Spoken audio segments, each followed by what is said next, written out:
Good afternoon, all. On behalf of IoT Academy, we welcome you all for the sixth session of National Level Faculty Development Program on the fundamentals of research and research methodology. Let me introduce the resource person of today's session, Dr. Prem Kumar Manoharan. Dr. Prem Kumar Manoharan is currently working as an associate professor, Department of EEE, Dayananda Sagar College of Engineering, Karnataka. His qualifications include BE Electrical and Electronics, MA Applied Electronics, and PhD degree from Anna University, Chennai. He has over 14 years of teaching experience. He has published more than 100 technical articles in various national, international, peer-reviewed journals such as IEEE, Springer, Trailer and Francis, with over 1,200 citations and an H index of 18. He has been granted 7 patents by IPR India and IPR Australia. He has also written 3 textbooks titled Linear Integrated Circuits, Electrical Machines, and Artificial Intelligence and Intelligent Systems for Beginners. Dr. Prem Kumar is also serving as an editor, reviewer for leading journals such as IEEE, IET, and Taylor and Francis. He is also a member of various professional bodies such as IEEE and ISTA. His current researches include optimization techniques, BMS for electric vehicles, and DC converters for renewable energy systems. We welcome you, sir. And with this, we hand over the session to Dr. Prem Kumar Manoharan. So, please. So, thanks for your introduction, ma'am. Yeah. So, let me share the screen first.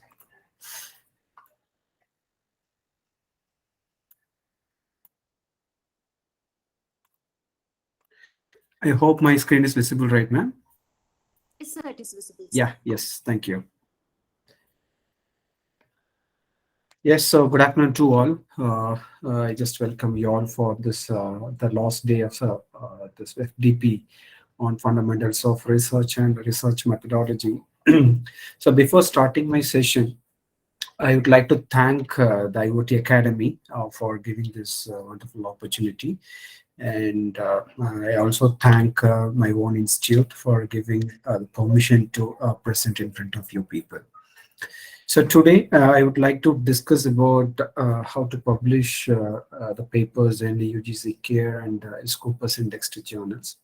So slightly, I just want to modify this title. So here, what I want to discuss is how to publish the papers in quality journals. So that's what the main motto of this session. Okay, I myself, Dr. Prem Kumar from Dinosaur College of Engineering, Bangalore. So let me start the session. This is what the topics to be covered in today's session. So first I'll start with how to write a quality research paper. So I'll just give you some kind of guidelines, some the basic guidelines I'll be giving you how to write the quality research papers. And I'll be guiding you people to select the proper journal for your paper. And I'll be listing some the research tools for writing the research papers. It's not only for research papers, you can use it for for proposal writing, even for your regular usages also you can use these tools. And the citations, so I'll be telling you what is citations and what are the importance of citations and how to improve your own citations. So that also I thought of discussing today. And the research profiles as a researcher, what are the profiles you people have to maintain, so that also I'll be discussing. Okay. So let me start with the importance of publications. So why we need publication? This is what the question comes to the older mindset, like especially the young researcher. Why I have to publish the paper? Okay, what is the need of publication? This is what the question arises in all the young researchers' minds. There are certain reasons why we need publications and what are the importance of publication. So here I just listed few. It's not only restricted to this. So we have so many the situations why we need publication. So I just listed only very few here. So the very first mandate is dissemination of your research findings. So you are doing a research. When you do research, if you are not disclosing the results outside, okay, you're doing some wonderful research, and if you are not disclosing it outside to the research community, it is of no use. What is the need of doing the research of the particular field, right? So first thing, it's a very first and foremost thing is you have to disseminate your research findings. And the second one is the ethical mandate. Okay, so because suppose if you get some kind of fundings from the funding agencies, or if some, even if the institute is giving some kind of funds to do the research, then definitely there is an ethical mandate that you have to publish a paper, you have to release the results in open source or in the subscription based journal. So you have to release it in a timely manner. This is ethical mandate. And enhance the visibility of the research. Yes, obviously, when you do research on the particular field, for example, if you're doing research on the artificial intelligence, so if you want to increase the visibility of your particular research, obviously we need to publish. So the publications, in the sense that you can publish the papers through the journal, or maybe through the conferences, or maybe through the books or book chapters, okay, maybe newsletters, whatever the way we have. Okay, so in any one of the way we have to do the publications, so that you can increase the own visibility of the particular research. And to demonstrate the credibility of the work and to maintain the research transparency. So when you do something, it should, as I told, it should be publicly available, or at least just in the subscription base it should be available, so that there'll be a research transparency. So in order to do that, in order to have the research transparency, obviously we need to have a publications. And nowadays, as you all know, that we people are focusing on some kind of rankings from NIRF, or from the university, even from the one state universities, they'll be ranking the affiliated institutions. So for all these things, obviously, the institutions are asking the faculty members to do kind of research. So that is also one of the major criteria of why we are going for the publications. And not only that, if you want to have more funding opportunity and the promotion opportunities, obviously you have to publish. Okay, and finally, for self-satisfaction, we can say that it's a kind of a measure of success. So that's what. So these are a few reasons why we need publications. Apart from that, we have many lists, but only I just listed the primary importances here. And what is the research paper? Okay, so actually, when you go for the research publications, maybe through the journal or the conferences. Okay, so there are two different, in general, there are two different papers, we can say. One is, the research paper, and the one is a review paper. So my most focus is on the research paper. Okay, so what is a research paper? So research paper is a type of academic writing that provides an in-depth analysis, okay, and evaluation and interpretation of a single topic. This is very important, interpretation of a single topic based on the empirical evidences.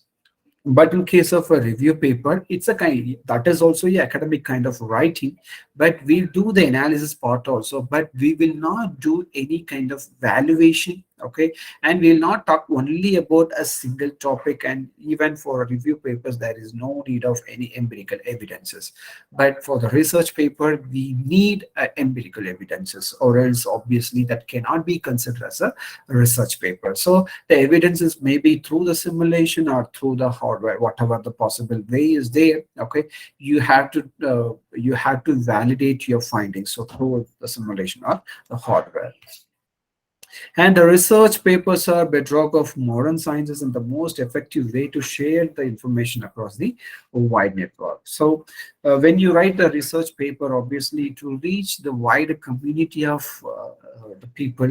So suppose if you work on the area called artificial intelligence, if you do some kind of research papers in that particular area, obviously you can share the information, and also you can get the information from the people, so that you can form a wide network. Okay, and the researchers state their findings plainly and with corresponding evidences, so that the other researchers can consequently use the paper in their own research. So obviously when you do research publications, obviously what is the advantage for the young generation is, so they'll be start referring your paper, and they don't need to start from the scratch. So from the findings of what you people have presented in the paper, from that they will start their own research, and if whatever the clarifications are there, so that they can refer your paper, so that they can develop their own project or own research.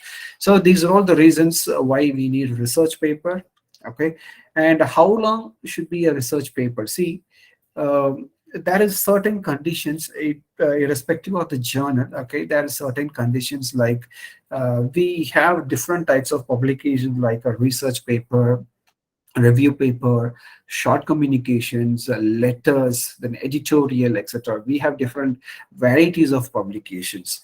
So for each one, there is a restriction. For each category, there is a restrictions in terms of number of words or in terms of number of pages. Okay, like that, there is a restrictions, and this restrictions will be changed based on the journal policy.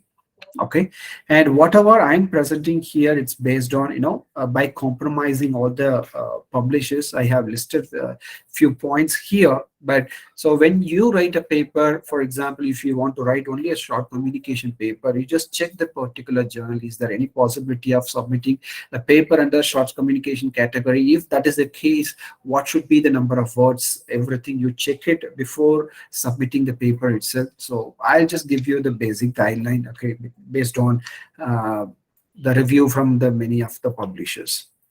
Okay, so here typically the research papers, most probably, it should be from 4,000 to 8,000 words. Okay, and but in the case of a short papers, in case of the short papers, you can look at the number of words is restricted to only 2,000 words. Okay, suppose if it is a review papers, it can be extended up to 12,000 words. Okay, these are all the words and limitations given by the various publishers.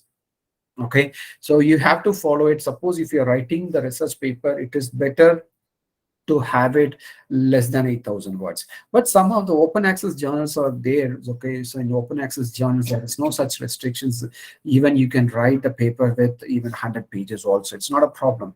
But certain journals, maybe you can say subscription-based journals, they have their own restrictions. So it is always better to have the research paper within 8,000 words. Okay, if it is a review paper, you can go up to 12,000 words. But if it is a short communications or letter to the editor, or if it is an editorial, it should not cross 2,000 words. So these are all some kind of limitations. Okay, then how to write a research paper? So when you want to write a research paper, first thing what you have to do is you understand what you are going to do. Okay, without understanding, just with some kind of base idea, don't write any kind of research paper. First, you understand the assignment. So in which area I'm going to work on it. Okay, in which area you have done the work already. Okay, so that do you have the basic understanding of the concept what you have proposed it. So with that only you have to start writing the research paper. So first thing, understand the assignment and choose your topic.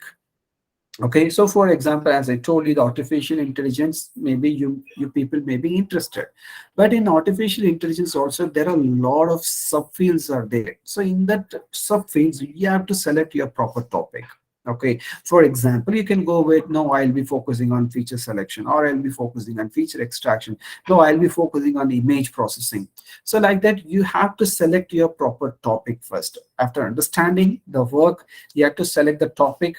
Okay, and gather the preliminary research. So suppose if your focus is only on the feature selection process, obviously you have to, what you people have to do is you try to refer some kind of research papers related to the feature selection, and just read all the papers and try to do some kind of preliminary research. Then after that, you write the research statement, because when you do a proper literature survey, from the survey, you can easily identify what are the research gaps are there. From the research gap, you can easily write the research statement. So once you do the research statement, and what you people have to do is you have to propose some kind of methodology. So there may be a lot of research gaps. It's not necessary that you have to work on all the research gap. You take any one of the research gap and just try to propose some kind of methodology to solve that research gap. So once everything is done, you find the proper evidences. So as I told, the evidences, it may be through the simulation or it may be through the hardware. Okay, so it's all depends on the field. Okay, if suppose if it is in the management side, obviously we cannot expect any kind of hardware or evidences. So if your people are doing some research on the teaching side, obviously we cannot expect any kind of hardware. So suppose if you take my case, since I'm from the electrical department, so for most of the journals will be asking some kind of hardware evidences. So it depends upon the field, it will be vary. So you just check, is it feasible to give a proper evidences. If everything is done, then first thing what you have to do is you have to write the research paper outline. Okay, so in the outline itself we have to clearly define, so what will be the number of sections, in each section what I'm going to write. So everything you should be clear when you formulate the outline of the research paper. Okay, once that outline is formulated, then you write the first draft. Okay, you write the first draft, then after writing the first draft, you itself read the draft. Okay, you just read the draft 10 times. Okay, so that you'll come to know the problems, you'll come to know the problems, whatever the typo errors or the grammatical mistake or the technical content mistakes, everything is, if anything is there, you just correct it on your own. So then after that, you just give the first draft to your the supervisor or you maybe your fellow team members, so that they will also do some kind of corrections, and find once it is done, then finally you can make your final draft. Once the final draft is ready, then what you have to do is the referencing. You have to do a proper referencing with proper citations. Okay, so whatever the content we have referred it, you have to cite it properly. If you are not citing it, obviously it is ethically not correct. It is totally legal thing, so I can say. Okay, if you refer something, you have to list it in the reference, and also you have to cite it properly. Okay, then once everything is done, then again you do the final check, and you can go for proofreading. The proofreading, maybe a technical proofreading is there, you can have the language proofreading. So just give it to the, if you have any people in the language department, you just ask them to do some kind of proofreading. If any mistake, any grammatical mistakes there or not, once everything is done, you can go for the submission. Okay, if everyone is okay, then you can go for the submission. So in this way only you have to formulate your research paper write-up. Okay, and what is the structure of the paper? So that is what the outline, what I said. So what should be there in the paper? Okay, so here the basic structure of the paper, it should have obviously the abstract will be there, right? That abstract is mandatory for all the type of papers, right? Then once the abstract is written, okay, abstract, as you know, it is nothing but it's a brief summary of the whole work. Then next we'll be having introduction, and we'll be having a methods, and we'll be having the results and discussions, and finally you'll be having the conclusions. Okay, so in each one, what the people are expecting. So see, I have done more than 1,000 papers review. Okay, so when I see the papers, some of the papers will not match this structure. So simply by randomly, they'll be writing the papers, and they'll be submitting it. So as a reviewer and as an editor, what we people are expecting from the research is, at least it should have the introduction, proper introduction. In introduction, what should be there? Okay, so in the introduction part, what you people have to do is, you discuss something about the work, what you are going to do. Okay, what are the problems you're trying to address? Those things need to be listed, and you have to do the proper literature study over there. Okay, and once the proper literature study is there, you have to list the contributions of the paper, and once the contribution of the paper is done, you have to give the organization of the paper. So all these content should be there in the introduction section. Okay, then next the method section comes. In the method section, this is what the core area of the paper, because here you are going to discuss about your proposed methodology. Okay, so you have identified the gap, and you have listed everything in the introduction section itself, and how we are going to fill the gap. Okay, what kind of methodology you are going to use it. Okay, the complete methodology in a comprehensive way you have to explain in method section.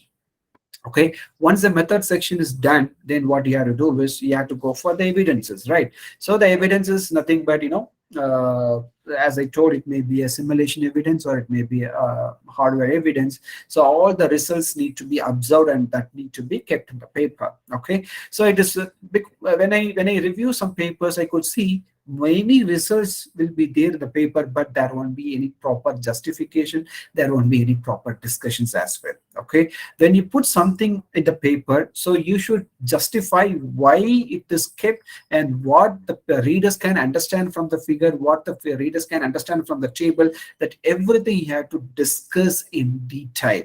Okay, don't keep this figure says this figure says this figure says this. What's the use of it? Okay, when you keep something, some figures or some tables, means you have to justify why that figure is kept and what you're trying to explain to the readers. Okay, that need to be there in the discussion section. Okay, once the discussion section is over, then yes, you can go for the conclusion.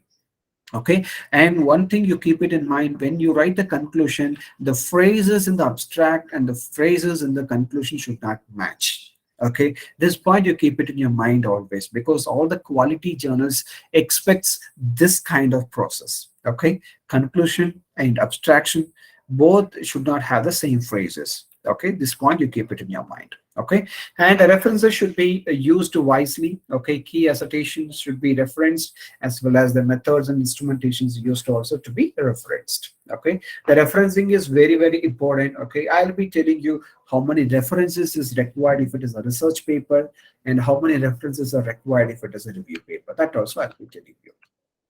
Okay, so now the structure of the most scientific manuscripts. So as I told, the structure I already told you, and apart from the structure, the other way of attracting the editor-in-chief is the cover letter. Okay, so this is where the most of the people are not focusing on it.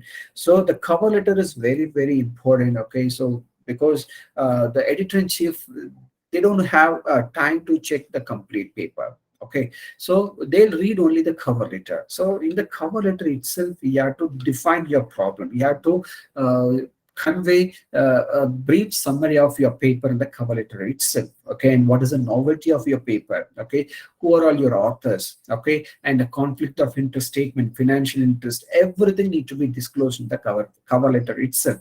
Okay, and you have to say that whether the paper is matching with the scope of the journal or not. Everything need to be disclosed in the cover letter itself. Okay, once the editor-in-chief reads the cover letter, he or she can understand, okay, this paper is falls within the scope of the journal, and this is what the novelty of the paper. Yes, it is falls within the scope, then definitely they'll be assigning the academic editor or the subject editor. Okay, or else you'll get a disk rejection. Okay, so that's why you please focus, you please allocate some quality time to write the proper cover letter, so that you can easily clear the preliminary round. The preliminary round is nothing but the round it is done by the editor-in-chief. Okay, then after that, what should be there in the paper? As I told, the first one is a title.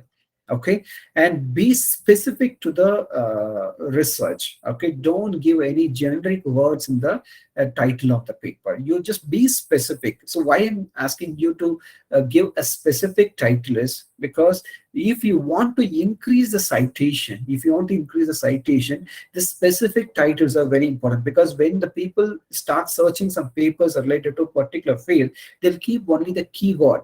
Okay, when they keep the keyword, if it matches with the title of your paper, that will be listed in the Google search engine. If you keep a generic title, then obviously your paper, though you have written good paper, it will not be listed in the search engine, so that the people will not refer your papers. Okay, so when you write the title, be specific. It should not cross 10 words. Okay, this is mandatory. It should not cross 10 words. And abstract is minimum 150 and maximum 200 words. Okay, within those words, you have to explain the complete, the brief summary of your project in the abstract section. Okay, and the introduction, as I told you already, the 1 or 2 paragraph, you just introduce the research, what you're going to do, and in another 1 or 2 paragraph, you just explain about the research statements and the literature study. Then after the research gaps, okay, everything you have to list it in the introduction section. After that, you have to tell the contributions of the paper. Then next, after that, you have to discuss the organization of the paper as well. So everything should be there in the introduction section. But some people are working like, no, the introduction they'll keep it separately, literature survey they'll keep it separately. But my suggestion, please don't keep any separate section for the literature study. Okay, all the literature study should be discussed in the introduction section alone.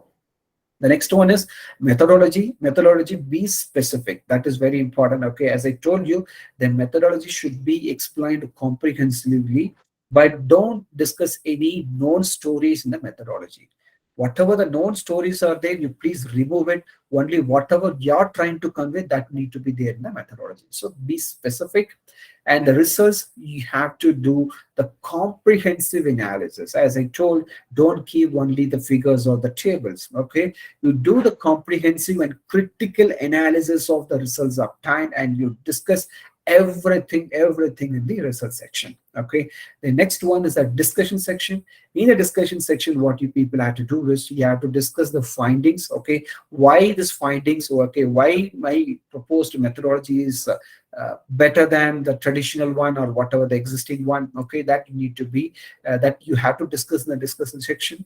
After that, the limitation and challenges.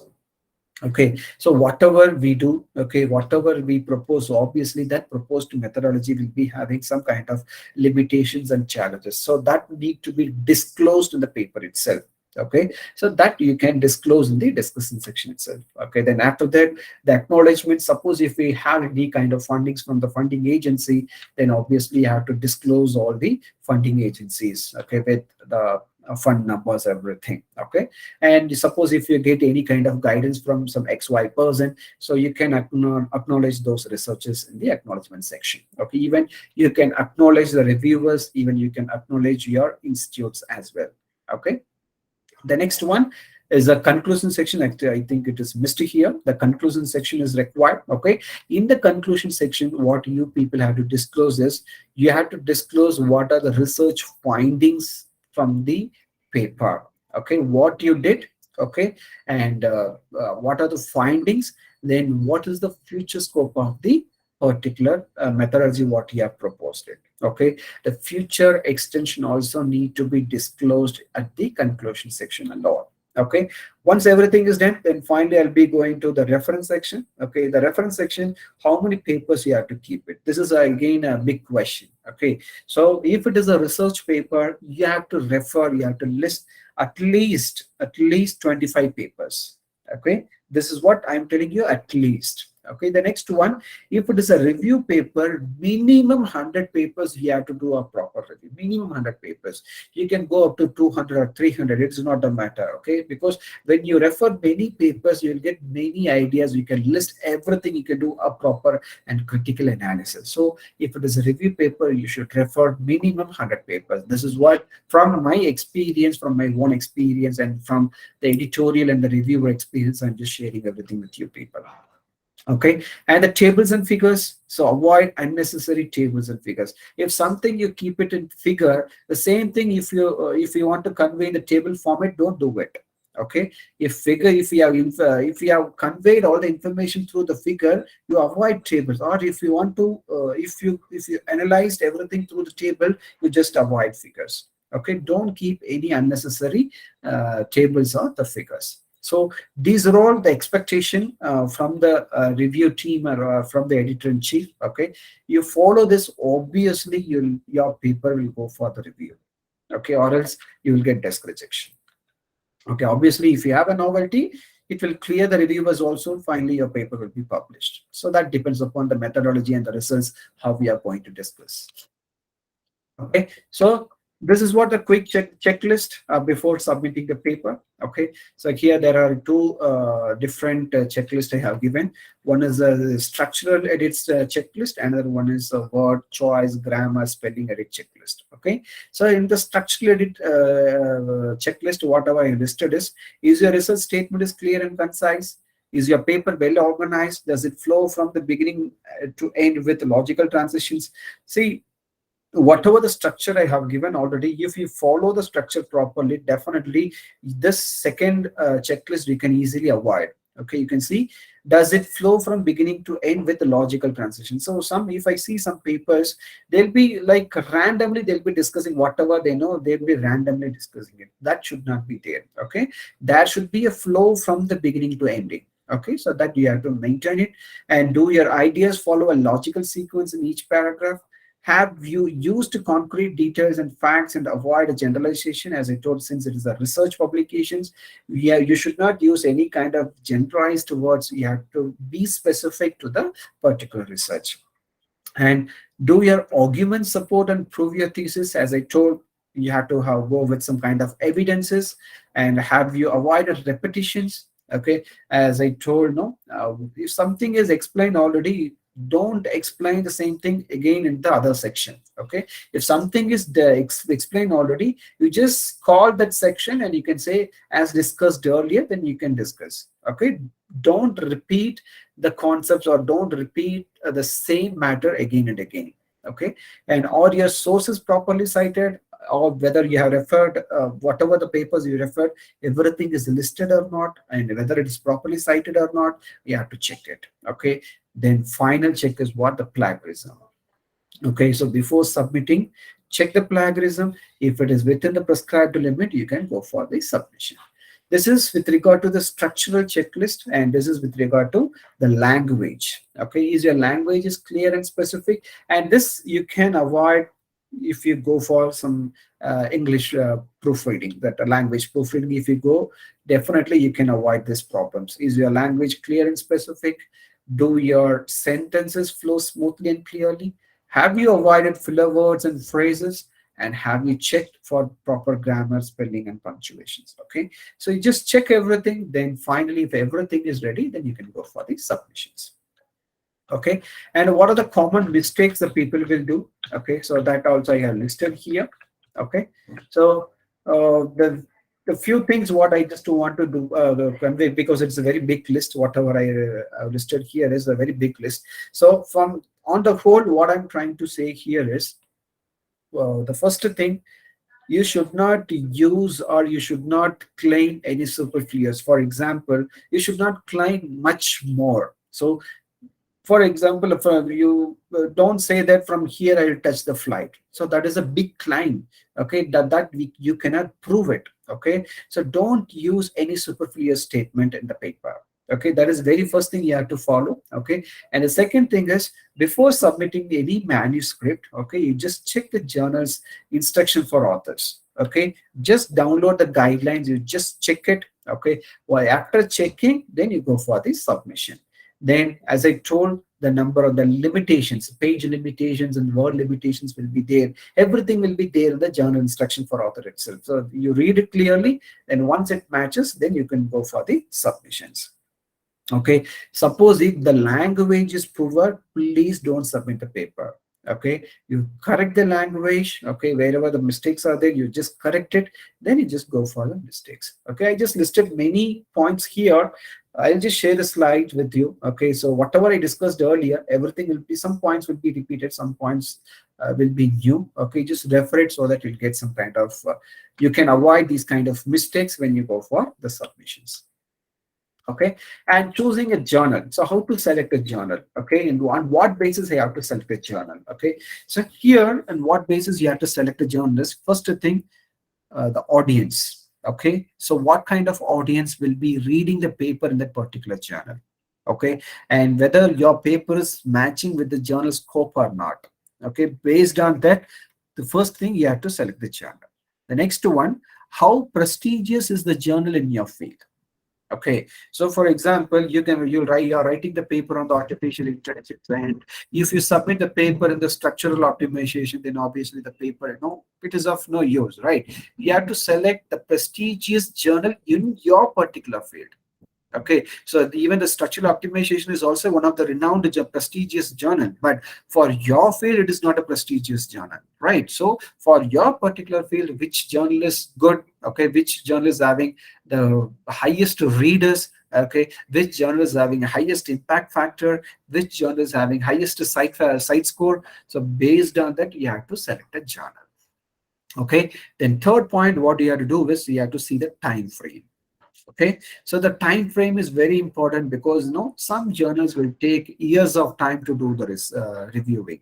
Okay, so when you go for the quality publications with IEEE or Springer or elsewhere or Taylor and Francis or Wiley, okay, there is a chance that you can see the average time for the submission to publication. Everything you can check it. Okay, you check some, if something is not listed, you just read some papers, you just read some published paper, then you can there itself you can check what is the submission date and what is the acceptance date. You just randomly check some papers and you come to know that, okay, so this journal is taking this much of time, so that, okay, if it is taking less time, you can submit a paper in that particular journal. Okay, the time frame is very important because when you submit paper today, if it accepts after 2 years, it is of no use because you will not get any kind of citation.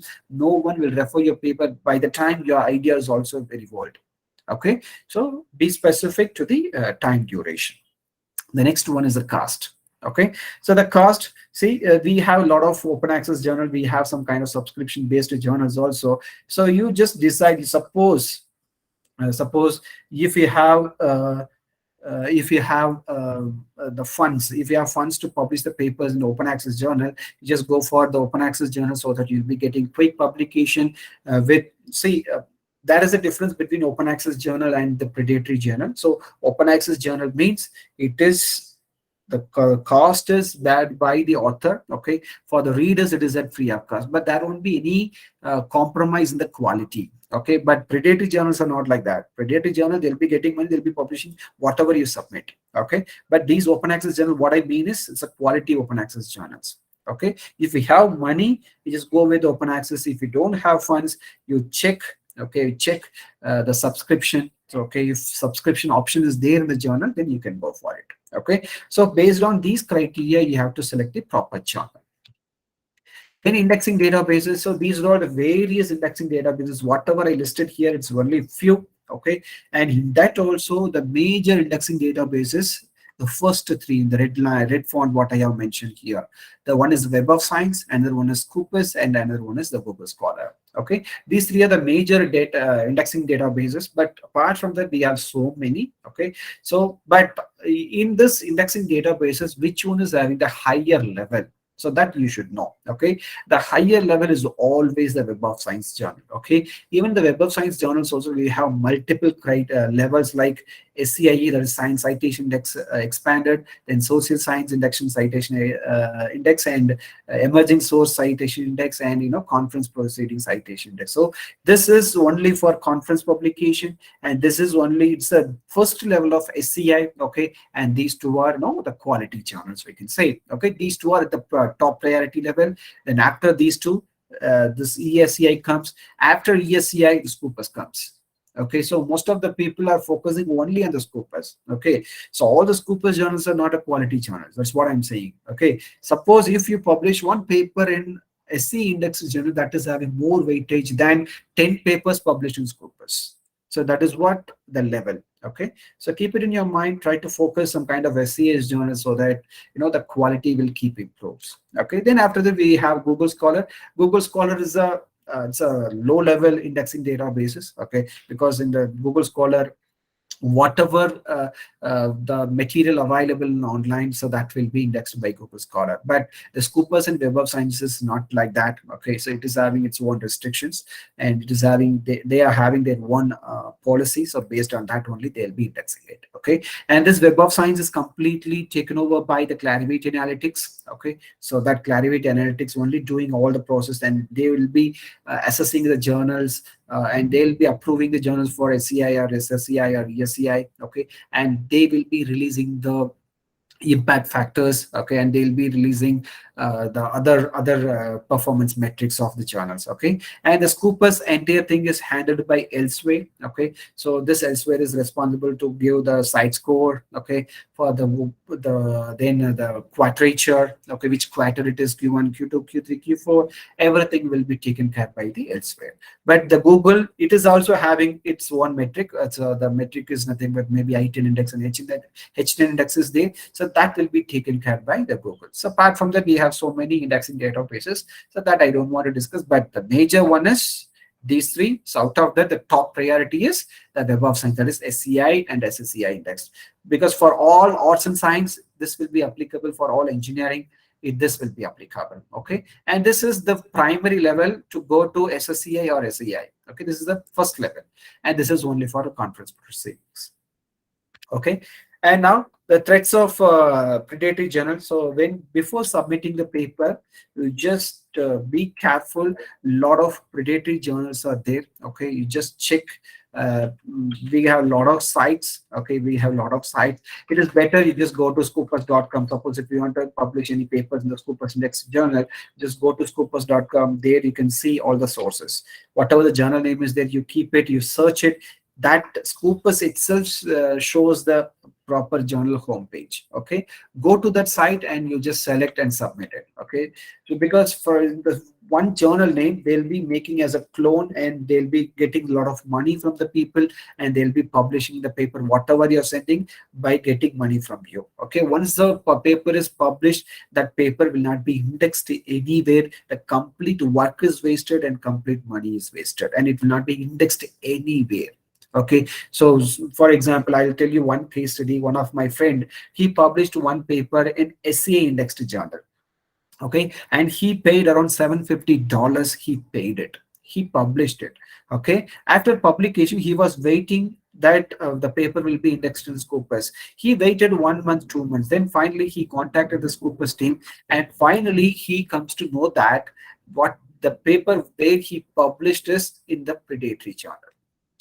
So it is predatory journal. He published by paying $750. So now you see the paper is completely wasted because it is there in their online site. Okay, because when I submit the paper to other journal, it will be plagiarized. Okay, obviously you cannot submit the same paper to other journal. The paper is published, so that cannot be used. No one can refer it. No one can cite it. It will not be indexed anywhere.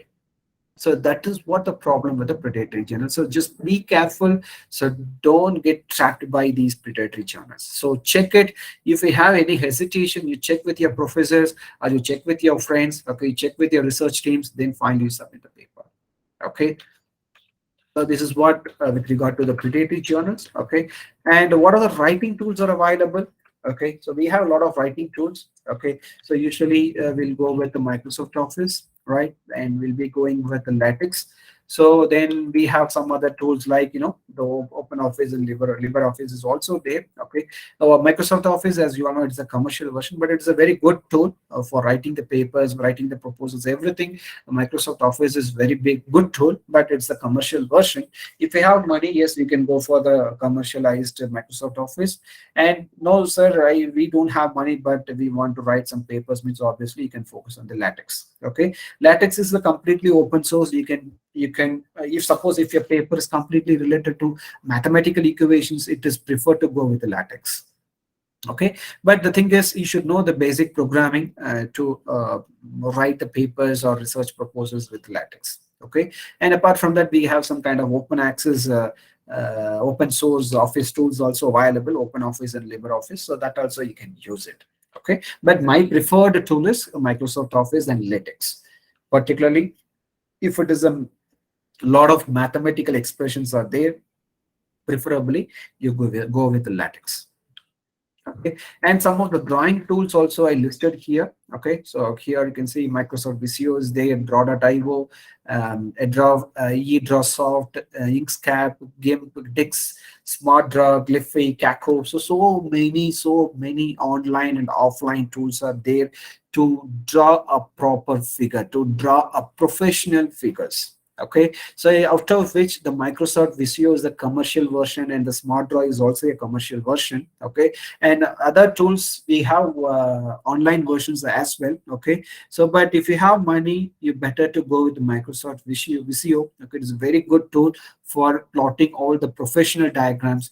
No, sir, I don't have money, then what to do? So in such case, you prefer Draw.io. Draw.io is very good tool. It's an open source tool. You don't need to pay any money. It is having online, offline version. Everything is there. It is very good tool. You can use it. Okay, Draw.io. Okay, it's very good tool. You can download it. So apart from that, we have some kind of reference management software as well. So here I just listed some reference management softwares like Zotero, Mendeley, EndNote, RefWorks, Cytary, PaperPile, and Dossier. Okay, so these are some reference management softwares available. Okay, and in which some versions are commercial versions and some versions are free versions. You can see that the EndNote is a Paka tool. It's a 100% professional tool, and it is released by Clarivate Analytics. Okay, but it is a commercial version. Okay, you have to pay the money and you have to get it. Okay, but at the same time, if you see the Mendeley is also a professional tool. It is released by elsewhere and it is released at free of cost. So you can download now and you can start use it.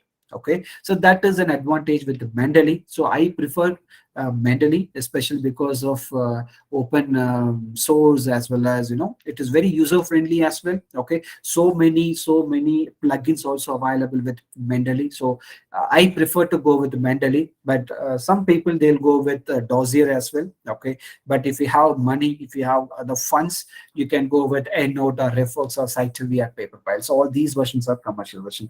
Zotero, it is also a free tool, but it is not user friendly like how the Mendeley is. Okay, and even the Dossier also free tool, but it is not similar to the Mendeley. Mendeley is a very user friendly tool, so I prefer to go with Mendeley. Okay, you can try even from today. Okay, so when you write the paper based on with the help of these tools and whatever the structure I have given already, everything is done. Then finally, what you have to do now, you have to write the contribution statement, author contribution statement. Okay, so the design, research conducted, the methodology, visualization, data curation, and software, everything. So for each, for example, in your paper, 4 authors are there. Each author has done what is the contribution of each author, so that need to be listed in the paper itself. That's what the statement of author's contribution, and the conflict of interest and funding sources also need to be disclosed at the paper after the conclusion section. You have to disclose all the conflict of interest. Suppose if we have any collaborators in other colleges or other universities, okay, in other countries, or if we have some kind of a problem with some scientist or some researchers, okay, maybe they are egoistic person, okay, if you want to disclose those names, there you can list it. Okay, the potential conflict of interest, you can list all the conflicts. Okay, and whatever the funding sources are there, that also need to be listed in the funding sources. Okay, this section should be there after the conclusion section, before the reference section. Okay, then we have to submit the paper. Okay, based on the things whatever I said, now I'll be submitting. But when you submit a paper, you should not submit the paper to 2 different journals simultaneously. Don't do it. Okay, nowadays the journals are very intelligent. Okay, they have a lot of tools to find the duplicate submissions, multiple submissions. Okay, if they find you are doing the multiple submission, then you will be blacklisted from the particular publisher. You cannot publish any paper with that particular journal. Okay, be careful. Once you submit the paper, you wait for the decision, or if you don't want decision, if you want to withdraw, you send an email to the editor-in-chief to withdraw the paper. Once you withdraw, then you go for the submission the next journal. Don't do simultaneous submissions. Okay, yeah. So as I told, the plagiarism scanning must be done, okay, before submitting the paper. We have a lot of tools. We have a lot of online tools also available, but please don't go with any kind of free tools, because they will steal your data. Okay, so we have some kind of professional plagiarism tools like Authenticate and Turnitin. These two are the professional tools to do the plagiarism check. If you have the login credentials, you just go with Authenticate or Turnitin, or if you don't have, you check with their institution or the university. Okay, if they have, you can use it. Okay, or else you just try to get help from your friends. Okay, don't check in online, because so many free softwares are available. What they will do is they will steal your data. Okay, keep it in your mind. And now it's ready to submit. Now the question comes, where to submit the paper. Okay, so which I told you, you have to see what are the who are the readers for the particular journal, and what journal is prestigious journal for your particular field. All those stories I told you already, right? So now, based on those statements, how to select a proper journal. Okay, so these are all the links I have given. You can see all are the links. Okay, once you click the link, it will go to the particular site. Then you can easily find what kind of journal is required for my paper. Okay, so this is what the IEEE publication recommender. Okay, this is given by IEEE, and this is elsewhere journal finder. This is also a link. Okay, I'll give one demonstration how to use this. And this is by Springer, and this is by Taylor and Francis, and this is by Wiley. And these two are general. Okay, it will list all the journals, but these journals will list only this will list only IEEE related journal, and this will list only elsewhere related journal, and this will list only Springer related journal. But these two will list whatever the journals, for any journals. Okay, it is not only from IEEE or elsewhere. Okay, whatever is related to the particular topic, it will list. But these two are all, this first five are the professional link. Okay, but I do not guarantee that these two will be fine. Okay, so but these are the professional and authorized link, so you can use it. Okay, so as I told, I'll go with any one of the link, and I'll show you how to find the proper journal for your particular paper. So first I'll go with elsewhere journal finder. I'll just click it. Okay, it will take you to the link. Okay, it will take you to the link. I'll just open the link. Okay, so elsewhere journal finder. So you can see that this is what the link. This is what the link. Just click this link. Okay, so now you have written the paper already. You have paper with you, right? So I'll just open any one of the paper. Okay, I'll just open any one of the paper. So this is one paper. Yeah, this is one paper already published. Okay, I'll just what you need is from your paper. What you need is you should know the paper title and the paper abstract. That is sufficient. Okay, I'll just copy the title of the paper. Okay, I'll just keep paste it here. Okay, I pasted. Yeah, the next is abstract of the paper. Just copy the abstract of the paper. Okay, and I'll keep the abstract of the paper in the abstract section. Okay, it's done. Okay, you don't need to select any other field. Okay, you don't need to select any other field. So now if you are okay, you can see if you want to be give a specific thing, you can give a specific thing, or else don't give any other things. Just click find journals. Okay, so now what this finder will do is, based on the title and the abstract, okay, it will list all the possible journals for the submission. So here just see, for this particular paper, it is listed so many journals. You can see that it is listed so many journals. Okay, and here you can see the match score also. If the match score is 4 or 5, then those journals are perfect journal for your particular publication. So in this page, you can see 49 journals are listed that matches with my publications. And here you can see that what is the site score of the journal, and what is the impact factor of the journal, and what is the acceptance rate of the journal, and what is the time duration. You see, whatever I listed there, everything is matching here. Okay, if everything is matches with your expectation, what you do, just expand it, go to submit paper, create a login, and submit a paper. Okay, create a login and submit the paper. This is the easiest way. So likewise, you can find the list for all the type of publishers, whatever I listed here. Okay, so this is the easiest one. Okay, instead of finding one individually. Okay, so this is, I hope this will be very useful for you. Okay, and the peer review process, yes, I'll be submitting the paper. So what will happen in the peer review process? Okay, once you submit the paper, first it will go to the editor-in-chief. So as I told, the editor-in-chief will read the cover letter or some the abstract of the paper. If everything is falls within the scope of the journal, okay, what they will do now, they will send the paper to the academic editor or the subject editor. Okay, what the academic editor or subject editor will do is, they will do the preliminary check.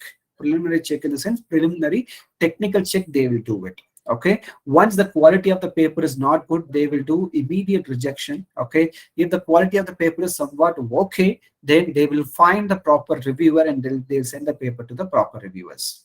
Okay, now the reviewers will do the review, and they will give the review decision. Okay, they'll give the review decision. That decision will be again assessed by the editor. Okay, if the editor is not satisfied with the reviewers, or if the reviewer has given some kind of comments, okay, so what they will do, they will give some kind of minor revision or major revision or acceptance, right? So if they give acceptance, directly it will go for accepted, production and publication. If it requires some kind of revision, again what you have to do, it will go to the author. Okay, it may be a minor or major revision. Again, author will submit the paper. After author submitting, again editor will assess it and it will send to the same reviewer or the new reviewer also. Okay, again the reviewers will be doing the review. Again it will be assessed by the editor. Then again, suppose if any further review is needed, again it will go back, or else the editor will take a decision whether it is acceptance or rejection. Once it is accepted, as I told, we'll go to the production department. From the production department, you'll get all the kind of forms for copyrights and all. So once everything is submitted, okay, then they'll send the galley proof. Once the galley proof is done, then finally a paper will be published. Okay, this is what the complete peer review process. Okay, now if it is accept or reject, you accept it, whatever the decision is. Okay, if it is accept, you'll be happy. If it is rejected, yes, you'll be more happy than that, so that you can go to the other publisher or other journal. Okay, so now I'll come to the citations. Okay, the citations are very important, because suppose if you refer any of the work, okay, so citations is a reference to a published or unpublished source that you consulted and obtained information from while writing your research paper. Okay, when you write research paper, if you are referring something, if you are referring some papers, that is called citation. That need to be cited in your paper, and that need to be listed in the reference list. Okay, this is what citation. Okay, even for the citations also, we have a lot of styles are there. Okay, one of the famous style is APA or MLA style. Here you can see that APA style or MLA style. Okay, so then IEEE style is also there. That is also a famous style. Okay, so based on the author's guideline, as I told you, go to the journal site, you download the author's guideline. There you can do, you can check what is the reference style. So based on the reference style, you have to cite the paper in the cite the references in your paper. Okay, this is what one simple example here. You can see that the reference is cited here. You can see the reference is cited Roderick 2003. It is actually APA format. It is cited here. After citing, it is listed in the reference list as well. Okay, once you use the reference management software, what I have suggested already, okay, all these processes will happen automatically. Once you call the numbers, no, it will do the process automatically, and you can change the style, whatever the style you wanted. Just in a single click, you can do all the changes. Okay, so this is what the citation, and what is the importance of the citation.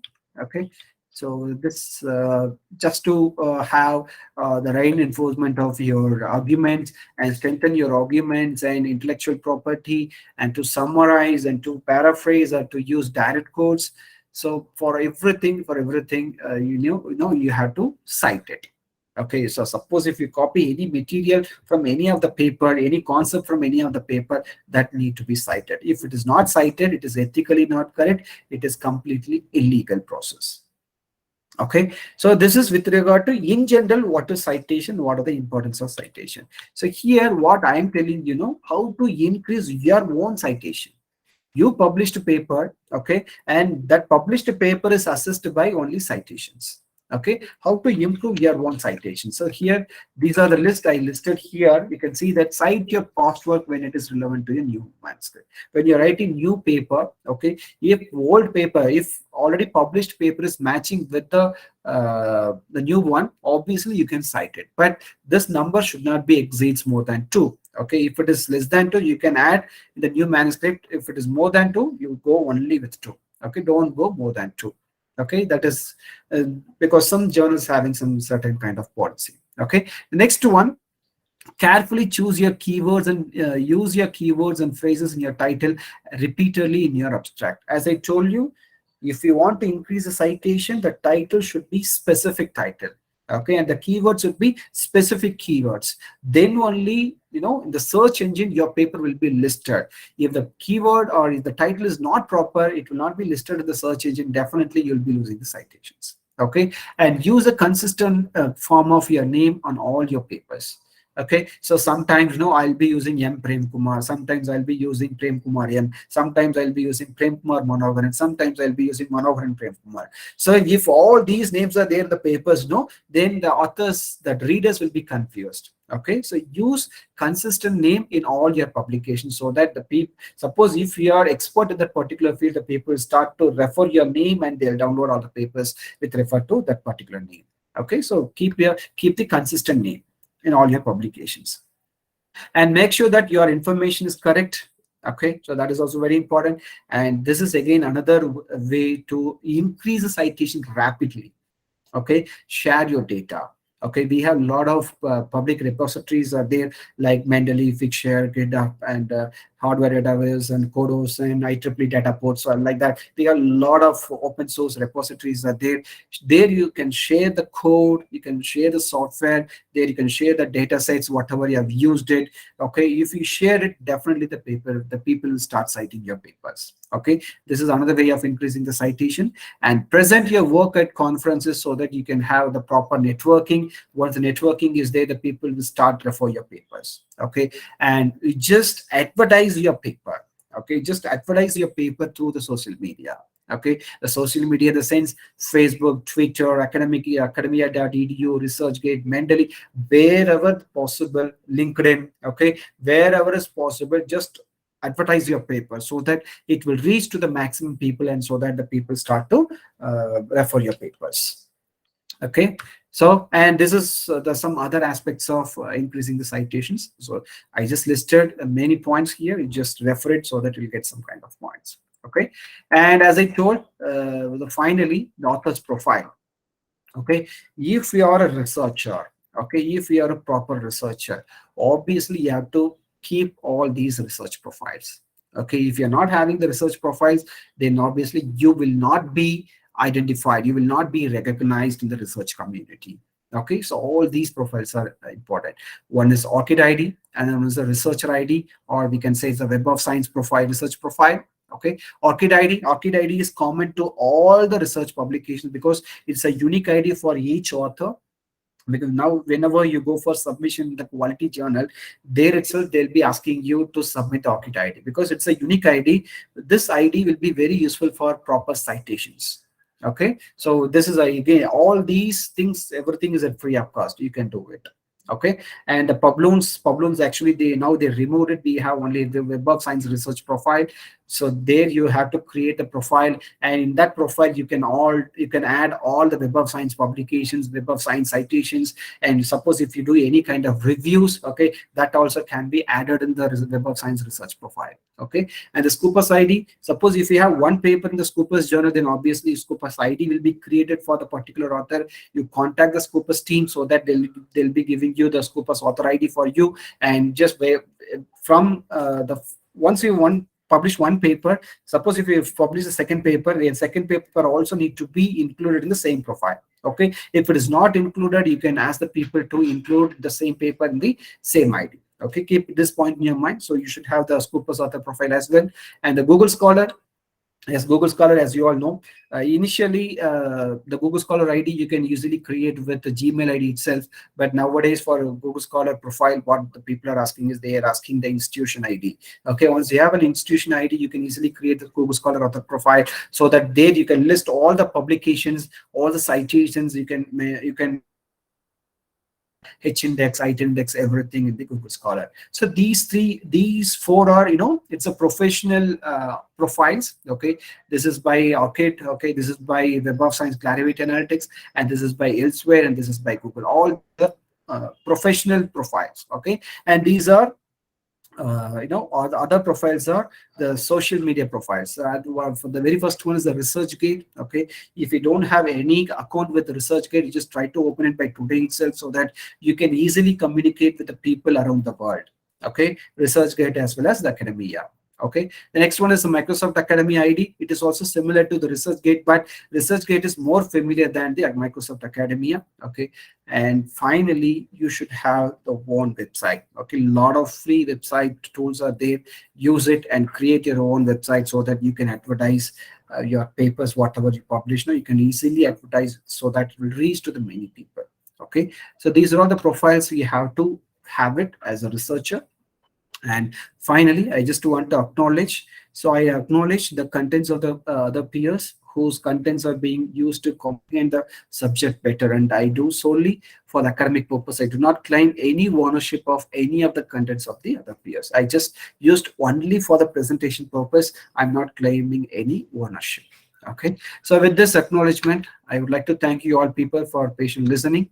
And this is my contact detail. You can contact me at any time. You can see email as well as the mobile number is also given. You can contact me at any time. Now the session is open for the question. If you have any questions, you can ask now. The session is open for discussion now. You can unmute and interact with the resource person, or you can post the questions in the chat box also. Thank you, sir. Yes, Thank you thank you, all. ma'am.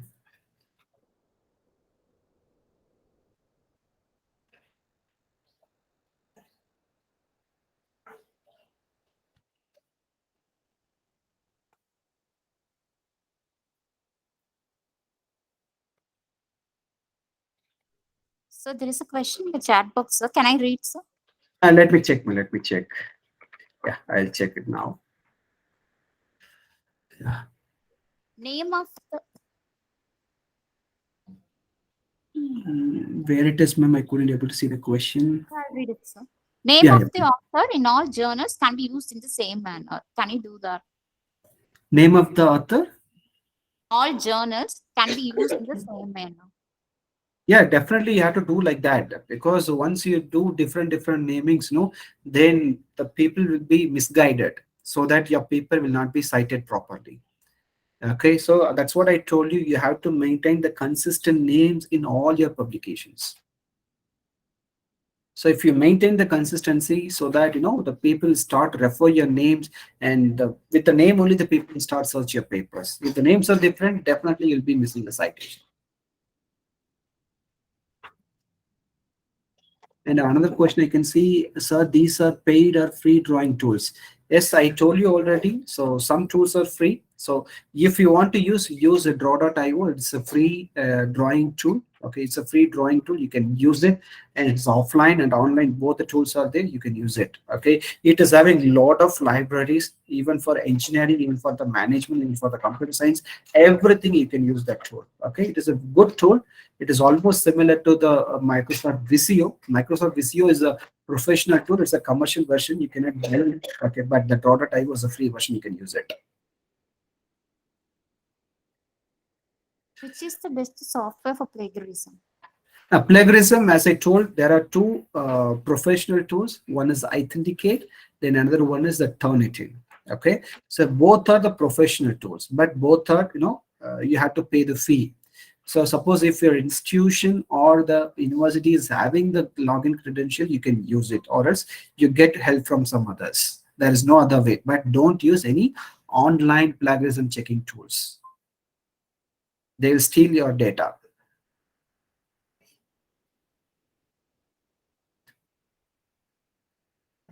Any other questions? So I think today I was rushed, so because I have some other work, so I thought of discussing some more details with you people. So I have some other meeting now, so I have to close this now. That's why I was very rushed today. Any free, yeah, I'm just reading it now. Any free tool like Grammarly can be used. Grammarly is not a free tool. Okay, so Grammarly, it is having the free version as well as the premium version. With the free version, you can check only very basic grammar mistakes, grammar corrections you can do. Okay, once you go with a premium version, then you can do a lot of corrections if you have money, because the Grammarly premium is not that much. With even 3,000 per year you can get it. Okay, you can use it. Suppose if you are doing a PhD, obviously this will be very useful if you go with the premium version. But the basic version, it will not correct all the mistakes. It will correct only the very basic grammatical mistakes.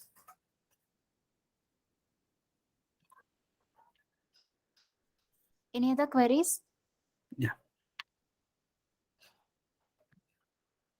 So if you have any other queries, it's no problem. You can contact me at any time.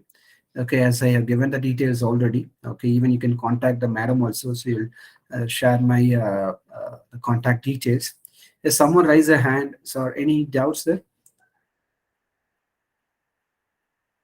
Shamshad, ma'am, do you have any query, ma'am? Good afternoon, ma'am. It was a very nice session. Would like to listen. This time I had not enrolled myself in this session, but let me know in some other session. Again, I would like to listen to sir's presentation. It's a very nice presentation. Thank you. Yeah, thank you, ma'am. Thank you very much. Yeah. Sir, Dup Singh Lakawat. Sir, you have raised your hand, sir. Do you have any queries, sir? Queries like there are many queries, but I would like to listen to this uh, presentation more than once or twice so that I will become perfect first. Yes, yeah. Thank you. Yeah, thank you. Okay, ma'am, if there are any no queries, so Yes, can we sir. wind up? Yeah. Yes, sir. Yes, sir. On behalf Yeah. of IoT Academy, I thank Dr. Prem Kumar Manoharan, sir, for the informative, enlightening, and enriching session. Thank you once again for the amazing presentation, sir. And we thank you very much for enhancing our understanding with your commendable presentation, sir. We thank you very Yeah. much for your efforts, sir. Yes, thank you very much. So I thank all the participants for patient listening. Thank you all. Thank you, sir. Yeah. Thank you very much, sir. Yes. I thank all the participants for joining the session today. Kindly fill the feedback form using the link that has been posted in the chat box. Thank you all. Thank you, sir. Thank you very much, sir. PPT will be sharing in the group, sir. The certificates will be delivered within 2 days through mail.